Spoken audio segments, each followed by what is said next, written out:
বন্ধুরা খুশির খবর, এখন কিন্তু আপনি চাইলে সেন্ট্রাল ব্যাংকের টাকাও আপনি আপনার সিএসপিতে উইথড্রল করতে পারবেন। তো বন্ধুরা হ্যাঁ, সেন্ট্রাল ব্যাংকের পয়সা কিন্তু আপনি উইথড্রল করতে পারবেন। তো সেটি করার জন্য কিছু টার্মস কন্ডিশন আছে, নতুন নিয়ম। সো এই নতুন নিয়মগুলো আপনি যদি মেনে চলেন তাহলে কিন্তু আপনি আপনার সিএসপিতে সেন্ট্রাল ব্যাংকের সমস্ত রকম ট্রানজ্যাকশন করতে পারবেন। তো বন্ধুরা কিছু গাইডলাইন আছে, এই গাইডলাইনগুলো যদি আপনি ফলো করেন সেক্ষেত্রে এটি সম্ভব। তো আমি ভিডিওর মাধ্যমে আপনাদের দেখায় দেবো যে সেন্ট্রাল ব্যাংকের পয়সা আপনারা কিভাবে উইথড্র করবেন। অনেকেই গ্রামে আছেন যারা এখনও অবধি সেন্ট্রাল ব্যাংকের পয়সা উইথড্র করতে পারছেন না, তাদের কিন্তু সবসময় ব্যাংকে যেতে হয়। তো ব্যাংক অনেক যদি দূরে থাকে বাড়ির পাশে, সেক্ষেত্রে আপনি আপনার বাড়ির পাশে যে সিএসপি আছে, অন্য অন্য ব্যাংকের সিএসপি, সেখানেও চাইলে আপনি আপনার লেনদেন সম্পূর্ণ করতে পারেন। তো বন্ধুরা এই ভিডিওতে আমি দেখা দেবো সেই টার্মস কন্ডিশনগুলো কী এবং কেমন কেমন করে আপনি পয়সা উইথড্র করতে পারবেন।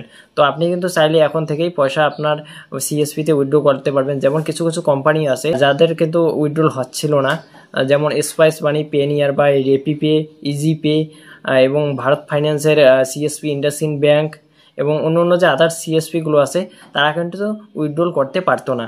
তো বন্ধুরা একটা নতুন নিয়ম বের হয়েছে, যেটা থেকে আপনারা কিন্তু খুব সহজে আপনার সিএসপিতে পয়সা উইথড্রল করতে পারবেন। তো এই কাজটি আপনারা কিভাবে করবেন আমি এই ভিডিওর মাধ্যমে আপনাদের সম্পূর্ণ বিষয়টি দেখিয়ে দেবো।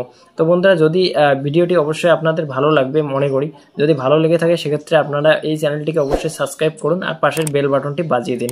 বেল বাটনটি বাজিয়ে দিলে কী হবে, আমরা এর পরবর্তীতে যেই ভিডিওগুলো আপলোড দেবো তার নোটিফিকেশন কিন্তু আপনার মোবাইলের সঙ্গে সঙ্গেই চলে যাবে। তো বন্ধুরা বেশি দেরি করব না আমরা, তো সরাসরি চলুন আমার মোবাইল স্ক্রিনে আমি সরাসরি অ্যাপ্লিকেশন লগ ইন করে আপনাদের দেখিয়ে দিচ্ছি যে কীভাবে আপনারা পয়সা উইথড্রল করবেন। তো বন্ধুরা সবার প্রথমেই আপনাকে আপনার মোবাইলটি ওপেন করে নিতে হবে। সো মোবাইলটি ওপেন করে নেওয়ার পরে আপনারা যে কাজটি করবেন, এখানে আমি দেখতে পাচ্ছেন এখানে একটা অ্যাপ্লিকেশন আছে সেন্ট মোবাইল। তো আমি একটু জুম করে আপনাদের দেখে দেবো। সেন্ট মোবাইল নামে একটি অ্যাপ্লিকেশন আমার মোবাইলে ইনস্টল করা আছে, আমি এটির উপর ক্লিক করে দেবো। সো এটি ক্লিক করার পরে আপনারা যে কাজটি করবেন, আমি আমার এমপিনটি এখানে দিয়ে নিচ্ছি। সো আপনি আপনার এমপিনটি এখানে দিয়ে দেবেন। তো আমি আমার এমপিনটি এখানে দিয়ে দিলাম। দিয়ে দেওয়ার পরে কিন্তু সম্পূর্ণভাবে আমার অ্যাপ্লিকেশনটা খুলে যাবে। তো দেখতে পাচ্ছেন একটু লোডিং হচ্ছে, একটু লোডিং হওয়ার পরেই কিন্তু আমার অ্যাপ্লিকেশনটা সম্পূর্ণভাবে ওপেন হবে। তো আপনারা কি করবেন, আপনার এটিএম কার্ড যদি আপনার কাছে থেকে থাকে সেন্ট্রাল ব্যাংকের, সেক্ষেত্রে আপনি কিন্তু এটিএম কার্ডের মাধ্যমে এটি খুলতে পারেন। আরেকটা কার্ডের মাধ্যমে খুলতে পারেন, যেটা হচ্ছে ক্রেডিট কার্ড। ক্রেডিট কার্ড থাকলেও কিন্তু আপনি খুলতে পারবেন, অথবা আপনি ইন্টারনেট ব্যাংকিং যদি আপনার কাছে থাকে সেক্ষেত্রে ইন্টারনেট ব্যাংকিং থেকেও খুলতে পারবেন। আরেকটা উপায় আছে যেটা ব্রাঞ্চ থেকে খুলে নেওয়া যায় টোকেন নাম্বার দিয়ে। সো আপনি চাইলে এটি টোকেন নাম্বার দিয়েও কিন্তু খুলে নিতে পারেন। তো আপনার কাছে যদি এটিএম না থাকে তাহলে আপনি ব্রাঞ্চে গিয়ে ব্রাঞ্চ ম্যানেজারকে বললে এটা কিন্তু ওনারা খুলে দিয়ে দেবে আপনার মোবাইলে। সো এটি খোলার পরে আপনারা যে কাজটি করবেন, এখানে দেখতে পাচ্ছেন একটি 3 ডট আইকন দেওয়া আছে। তো আমরা কি করব, এই আইকনটিতে ক্লিক করব। সো আইকনটিতে ক্লিক করার পর আপনাকে যে কাজটি করতে হবে, এখানে দেখতে পাচ্ছেন সার্ভিস রিকোয়েস্ট নামে একটি অপশন আছে। আমি একটু ভালো করে জুম করে দেখাচ্ছি, সার্ভিস রিকোয়েস্ট। সো এখানে কি করবেন, আপনারা সার্ভিস রিকোয়েস্টে ক্লিক করে দেবেন। তো আমি সার্ভিস রিকোয়েস্টে ক্লিক করে দিলাম। সো ক্লিক করে দেওয়ার পরে এখানে অনেকগুলো কিন্তু অপশন দিয়ে দেবে, দেখতে পাচ্ছেন আপনারা এখানে অনেক অপশন আছে। তো তার মধ্যে একটা এখানে একটু স্ক্রল করবেন, আপনারা স্ক্রল করলে কিন্তু একটা নতুন অপশন আপনারা পেয়ে যাবেন, যেটি নতুন আপডেট হয়ে এসেছে। সেটা হচ্ছে এইপিএস ট্রানজ্যাকশন ম্যানেজমেন্ট। তো আপনারা দেখতে পাচ্ছেন এইপিএস ট্রানজ্যাকশন ম্যানেজমেন্ট, আমি একটু ভালো করে জুম করে আপনাদের দেখাচ্ছি। তো এই অপশনটাতে কিন্তু আপনারা ক্লিক করে দেবেন। সো এই অপশনটাতে ক্লিক করার পরে কিন্তু আপনাদের সামনে একটি এরকম ধরনের ইন্টারফেস চলে আসবে।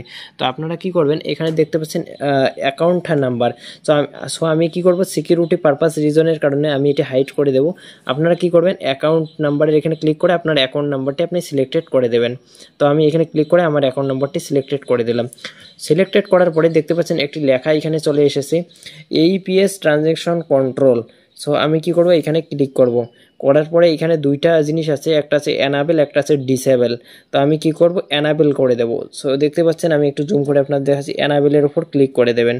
তো অ্যানাবেলের উপর যখন ক্লিক করবেন, তারপরে আপনাকে যেটি এন্টার করতে হবে একটা ট্রানজ্যাকশন পাসওয়ার্ড। তো আপনি যখন এই অ্যাপ্লিকেশনটা খুলেছেন, সেন্ট মোবাইল অ্যাপ্লিকেশনটা যখন খুলেছেন ফার্স্ট টাইম, তখন কিন্তু আপনাকে অনেকগুলো পাসওয়ার্ড দেওয়া হয়েছে। তো ওইখানে একটা টিপিন আছে যেটা ট্রানজ্যাকশন পাসওয়ার্ড, ওই পাসওয়ার্ডটা কিন্তু আপনাকে এখানে এন্টার করে দিতে হবে। সো আমি কি করব, আমার ট্রানজ্যাকশন পাসওয়ার্ডটা এখানে এন্টার করে দেব। তো দেখতে পাচ্ছেন আমি আমার ট্রানজ্যাকশন পাসওয়ার্ডটা এখানে এন্টার করে দেব, একটু ধরে থাকবেন। এন্টার করে দেওয়া আমার শেষ হয়ে গেল।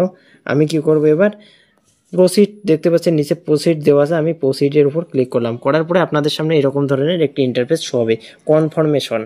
এখানে অ্যাকাউন্ট নাম্বার দেওয়া থাকবে, AEPS ট্রানজ্যাকশন কন্ট্রোল এনাবেল আপনি করেছেন, সেই এনাবেলটা এখানে দেখাবে। দেখার পরে এখানে আপনাকে সরাসরি কনফার্মে ক্লিক করতে হবে। কনফার্মে যখন আপনারা ক্লিক করবেন তখন কিন্তু প্লিজ ওয়েট লেখা আসবে এবং একটু লোডিং হবে। সো এখানে দেখতে পাচ্ছেন আমার একটু টিপিনটা ভুল হয়েছে, সেই কারণে হলো না। তো আমি ব্যাক করে আবার নতুন করে টিপিনটা আমার দিয়ে নেব। সো আমি আমার টিপিনটা এখানে দিয়ে নেব। তো আমি সিকিউরিটি পারপাস রিজনের কারণে এটি একটু হাইড করে রাখবো। সো আমার টিপিন দেওয়া শেষ হয়ে গেছে। এবার আমি আবার প্রসিডে ক্লিক করব। প্রসিডে ক্লিক করার পরে এখানে কনফার্মেশন লেখা আছে, এখানে কনফার্মেশনে আমি কি করব, কনফার্ম করে দেবো। কনফার্ম করে দেওয়ার পরে দেখতে পাচ্ছেন এখানে কিন্তু সাকসেসফুল হয়ে গেল এবং এখানে রিসিপ্ট লেখা আসলো এবং সাকসেসফুল। এখানে লেখা আছে your request has been complete successfully, reference ID একটা রেফারেন্স নাম্বার দেওয়া আছে, তারপরে AEPS ট্রানজ্যাকশন কন্ট্রোল এনাবেল করে দেওয়া আছে। দেখতে পাচ্ছেন এটি আপনারা কিন্তু করে দেবেন। আপনার মোবাইলে যদি এটি আপনারা করে দেন এবং আপনাদের যদি CSP থেকে থাকে, কাস্টমারকে যদি এই প্রসেসটা আপনি বাতান অথবা যদি এই ভিডিওটা কাস্টমারকে শেয়ার করে দেন, ওনারা কিন্তু দেখে দেখে এই কাজটি সম্পূর্ণ করে নিতে পারবে। তো বন্ধুরা, আমরা কিন্তু একটা করে ভিডিও করি অনেক কষ্টের পরে, তো আপনারা অবশ্যই ভিডিওটিতে একটা লাইক করে দিন, তাহলে কিন্তু আমরা এর পরবর্তীতে আরও ভালো রকমভাবে ভিডিও দেওয়ার চেষ্টা করব। তো বন্ধুরা, এই কাজটি করার পরে কিন্তু অবশ্যই টাকা আপনার ব্যাংক থেকে কিন্তু উঠবে। সো আপনি যদি একজন CSP হোল্ডার হয়ে থাকেন, কাস্টমার যদি এই কাজটি করে থাকে, সেক্ষেত্রে অবশ্যই কাস্টমারের অ্যাকাউন্ট থেকে আপনি ট্রাই করবেন, অবশ্যই 100% পয়সা উঠে যাবে। তো বন্ধুরা, এই কাজটি যদি আপনারা না করেন সেক্ষেত্রে কিন্তু আপনাদের পয়সা উঠবে না, এবং যদি এটি ডিসেবল করে দেন টাকা তোলার পরে, সেক্ষেত্রেও আপনার পয়সা উঠবে না। এটি সবসময় আপনাকে এনাবেল করে নিতে হবে। তো আমি এরপরে একটি ভিডিও আপলোড দেবো।